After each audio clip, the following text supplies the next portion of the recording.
Assalamualaikum warahmatullahi wabarakatuh. Saya Arumah Yunisi dari S2 Pendidikan IPS Universitas Negeri Surabaya.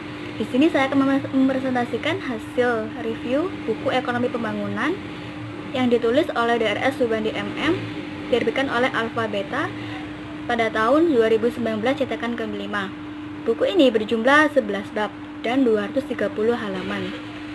Langsung saja, intisari dari buku ini yaitu membahas mengenai betapa pentingnya mempelajari ekonomi pembangunan dan berbagai masalah ekonomi pembangunan seperti pemerataan pembangunan, pendapatan dan kemiskinan, kependudukan dan tenaga kerja. Kemudian bab 1 ini membahas mengenai pentingnya mempelajari ekonomi pembangunan. Kenapa kita penting mempelajari ekonomi pembangunan? Karena ekonomi pembangunan sendiri membahas mengenai ekonomi yang terjadi di negara berkembang, dan Indonesia sendiri adalah negara berkembang, di mana yang ekonominya masih belum maju dan jadi sangat memerlukan ilmu ekonomi pembangunan selain ekonomi mikro, makro, moneter, dan ilmu lainnya. Yang kedua, mengenai pengertian makna dan hakikat pembangunan. Pembangunan itu sendiri diartikan sebagai suatu orientasi dan kegiatan usaha yang tanpa akhir dan dimaknai sebagai rangkaian proses kegiatan yang dilakukan oleh suatu negara untuk mengembangkan aktivitas ekonomi untuk meningkatkan taraf hidup dalam jangka panjang. Hakikat pembangunan itu sendiri, pembangunan nasional mengejar keseimbangan, keserasian, dan keselarasan antara kemajuan lahiriah dan kepuasan batinnya. Kemudian paradigma ekonomi pembangunan. Dalam buku ini disebutkan bahwa pembangunan nasional Pancasila adalah suatu paradigma. Mengapa? Karena hendak dijadikan sebagai landasan acuan metode, nilai, dan tujuan yang ingin dicapai di setiap program pembangunan Negara Kesatuan Republik Indonesia. Kemudian indikator keberhasilan pembangunan ada 5, terdiri dari GNP, GDP, PPP, dan HDI. Indikator tingkat pembangunan ekonomi akan menunjukkan keberhasilan pembangunan suatu masyarakat. Ada 2 macam indikator. Indikator ekonomi yang meliputi gross national product, ini termasuk dalam yang ekonomi, dan GDP juga. Kemudian non ekonomi yaitu HDI atau Human Development Index dan Physical Quality Life Index. Ada beberapa alasan mengapa GNP dan GDP digunakan sebagai indikator keberhasilan pembangunan. Karena indikator dari seluruh perekonomian meningkatnya kan merupakan sasaran yang harus dicapai dalam pembangunan. Kedua, cara penghitungannya meskipun kompleks tetapi telah berkembang dan secara luas dikenal dan dipahami. Ketiga, hampir semua negara PBB telah menghasilkan perhitungan GNP yang sudah tercantum di statistik PBB. Selanjutnya, pertumbuhan dan pembangunan ekonomi. Di sini ada beberapa pendapat dari ahli, yaitu Adam Smith, Karl Marx, dan Rousseau. Adam Smith membagi tahapan pertumbuhan ekonomi menjadi 5 tahapan yang berurutan, yang dimulai dari masa berburu, masa berternak, masa bercocok tanam, masa perdagangan, dan yang terakhir adalah masa perindustrian. Karl Marx dalam bukunya membagi evolusi perkembangan masyarakat jadi 3 tahapan yang dimulai dari feodalisme, kapitalisme, dan kemudian sosialisme. Perkembangan masyarakat ini akan sejalan dengan proses pembangunan yang dilaksanakan. Teori yang dikemukakan Karl Marx mendasarkan argumentasinya pada asumsi bahwa masyarakat pada dasarnya terbagi menjadi 2 golongan, masyarakat pemilik modal dan masyarakat bukan pemilik modal, masyarakat pemilik tanah dan bukan masyarakat pemilik tanah. Rousseau menjelaskan teori tahapan pertumbuhan dimulai dari masyarakat tradisional, prasyarat lepas landas, tahap lepas landas, tahapan gerak menuju kematangan, tahap konsumsi masa tinggi. Dan untuk penjelasan prasyarat lepas landas, yaitu masalah ketika masyarakat telah memulai sadar terhadap pentingnya pembangunan ekonomi. Kemudian yang lepas landas, yaitu pada mulanya terjadi perubahan yang sangat drastis dalam masyarakat seperti revolusi politik, terciptanya kemajuan yang besar dalam inovasi. Kemudian yang tahap gerakan menuju kedewasaan. Dalam tahap ini, masyarakat telah efektif menggunakan teknologi modern untuk memanfaatkan faktor-faktor produksi dan kekayaan alamnya. Yang terakhir, tahap konsumsi. Pada tahap ini, Perhatian masyarakat lebih tertuju pada masalah-masalah yang berkaitan dengan konsumsi dan kesejahteraan masyarakat, bukan lagi pada produksi. Selanjutnya, distribusi pendapatan dan kemiskinan. Ukuran distribusi pendapatan yang sering digunakan adalah distribusi fungsional. Yang ukuran distribusi ini menjelaskan pangsas pendapatan nasional yang diterima oleh masing-masing faktor produksi. Ukuran distribusi pendapatan merupakan ukuran yang paling umum digunakan untuk menunjukkan hubungan antara individu-individu dengan pendapatan total yang mereka terima. Kemiskinan dapat dilihat sebagai keadaan masyarakat dengan tingkat ekonominya yang masih lemah dan ditambah dengan kebijakan pemerintah yang umumnya diarahkan untuk memecahkan permasalahan jangka pendek.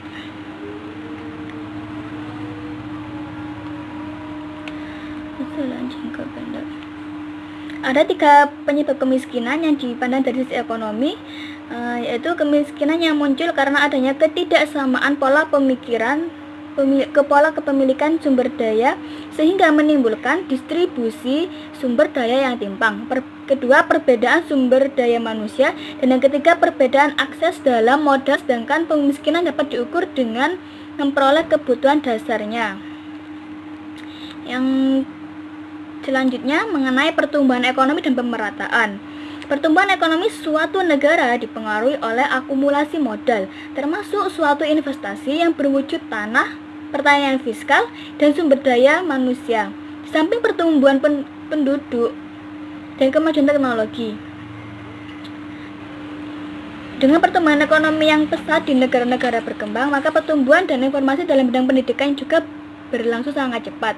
Transformasi pendidikan ini dapat dilihat dari adanya peningkatan baik dari segi kualitas dan segi kuantitas. Bahkan saat ini kemampuan kognitif dari lulusan sekolah menengah di negara berkembang sudah sebanding dengan lulusan sekolah menengah di negara maju. Selanjutnya mengenai kependudukan dan tenaga kerja. Penduduk memiliki 2 peran dalam pembangunan ekonomi, yaitu sebagai permintaan dan penawaran. Yang sebagai permintaan, penduduk bertindak sebagai konsumen dari penawaran penduduk dan bertindak sebagai produsen.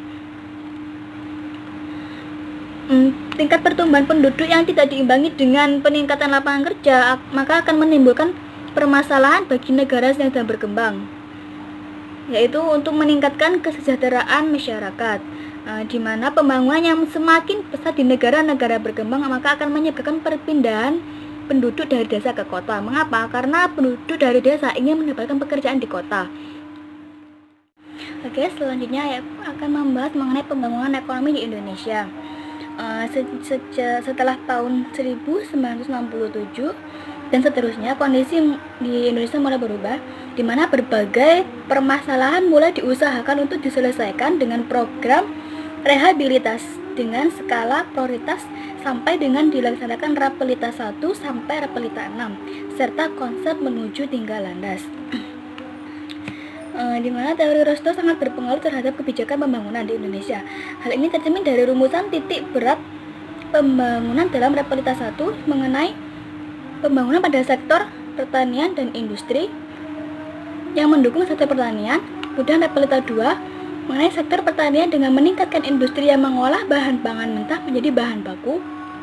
Rapelita 3, sektor pertanian menuju swasembada pangan, meningkatkan industri mengolah bahan baku menjadi bahan jadi. Rapelita 4, sektor pertanian untuk melanjutkan usaha-usaha menuju swasembada pangan dengan meningkatkan industri yang dapat menghasilkan mesin-mesin industri sendiri. Rapelita 5, titik beratkan pada sektor pertanian untuk memantapkan swasembada pangan dan meningkatkan reproduksi pertanian dengan meningkatkan sektor industri yang menghasilkan barang ekspor. Rapelita 6, titik berat pada bidang ekonomi dengan keterkaitan antara industri dan pertanian serta bidang pembangunan lainnya yang merupakan penggerak utama pembangunan jangka panjang. Yang kedua, seiring dengan peningkatan kualitas SDM. Selanjutnya, pembangunan ekonomi di daerah. Di mana pembangunan ekonomi di daerah ini merupakan suatu proses pemerintah daerah dan masyarakat mengolah sumber daya yang ada dan membentuk suatu pola kemitraan antara pemerintah daerah dengan sektor swasta untuk menciptakan suatu lapangan kerja baru dan merangsang perkembangan kegiatan ekonomi dalam wilayah tersebut, meliputi proses-proses mencakup pembentukan institusi-institusi baru, pembangunan industri-industri alternatif, perbaikan kapasitas tenaga kerja yang ada untuk menghasilkan produk dan jasa yang lebih baik, identifikasi pasar-pasar baru, alih ilmu pengetahuan, dan pengembangan perusahaan baru. Pembangunan ekonomi daerah ini sendiri mempunyai tujuan utama, yaitu untuk meningkatkan jumlah dan jenis peluang kerja untuk masyarakat daerah. Kemudian selanjutnya membahas mengenai pembangunan pertanian. Pembangunan pertanian ini ada beberapa syarat pelancar pembangunan pertanian agar pembangunan pertanian tersebut berhasil. Di mana yang pertama ada pendidikan dan pembangunan, kedua kredit produksi, ketiga kegiatan gotong royong petani, empat perbaikan dan perluasan tanah pertanian, yang kelima perencanaan nasional pembangunan pertanian. Kemudian ada juga pentingnya peran sektor pertanian dalam pembangunan ekonomi. Yang pertama, dengan mensuplai makanan pokok dan bahan baku bagi sektor lain dalam ekonomi yang berkembang. Yang kedua, dengan menyediakan surplus yang dapat diinvestasikan dari tabungan dan pajak untuk mendukung investasi pada sektor lain yang berkembang. Yang ketiga, dengan membeli barang konsumsi dari sektor lain sehingga akan meningkatkan permintaan dari penduduk pedesaan untuk penduduk dari sektor yang berkembang. Dan yang keempat, dengan menghapuskan kendala devisa melalui penerimaan devisa dengan ekspor atau dengan menabung devisa melalui distribusi impor. Yang terakhir, mengenai pembangunan industri. Pada sektor industri, dalam pembangunan adalah untuk memberikan nilai tambah faktor-faktor produksi. Pada dasarnya, peranan sektor industri dalam pembangunan ini dikembangkan menjadi strategi industrialisasi yang meliputi strategi industri atau yang disingkat dengan CC untuk yang import, dan untuk yang strategi industri promotion export disingkat dengan CP.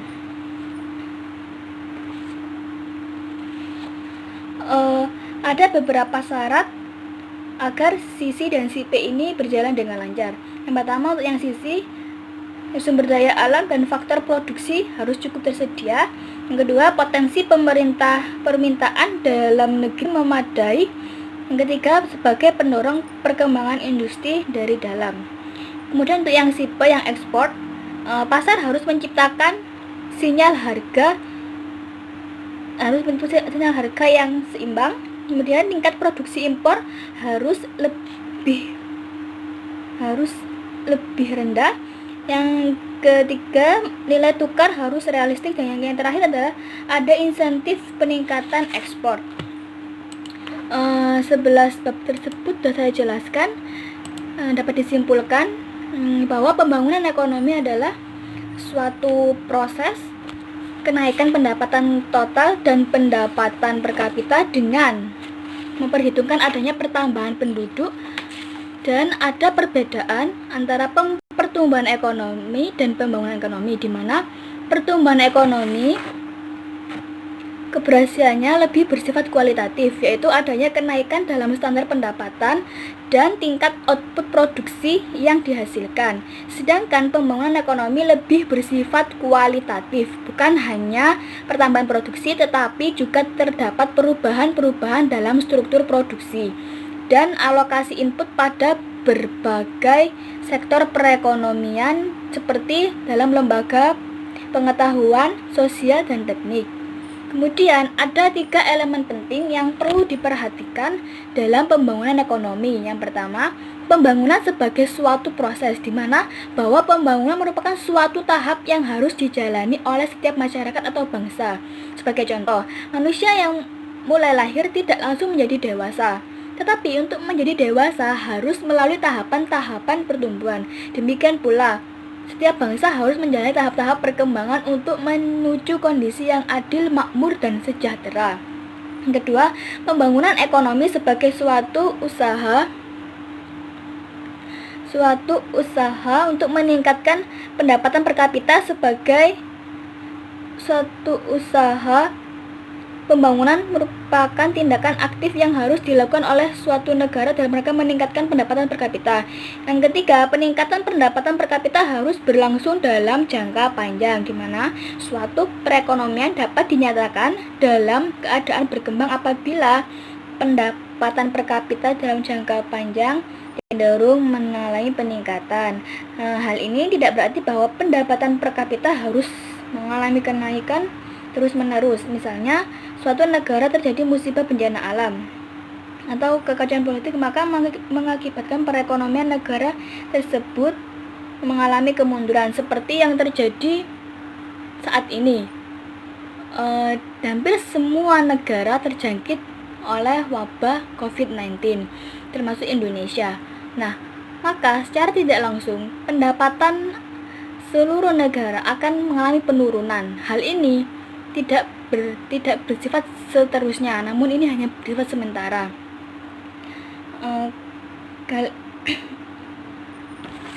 Dan ini tidak akan mempengaruhi pendapatan dalam jangka panjang. Karena apa? Yang dimaksud dalam pendapatan jangka panjang adalah pendapatan dalam jangka panjang terus mengalami peningkatan. Tidak apa jika sesekali hanya turun sedikit, seperti itu. Ya, sekian presentasi dari saya. Terima kasih. Wassalamualaikum warahmatullahi wabarakatuh.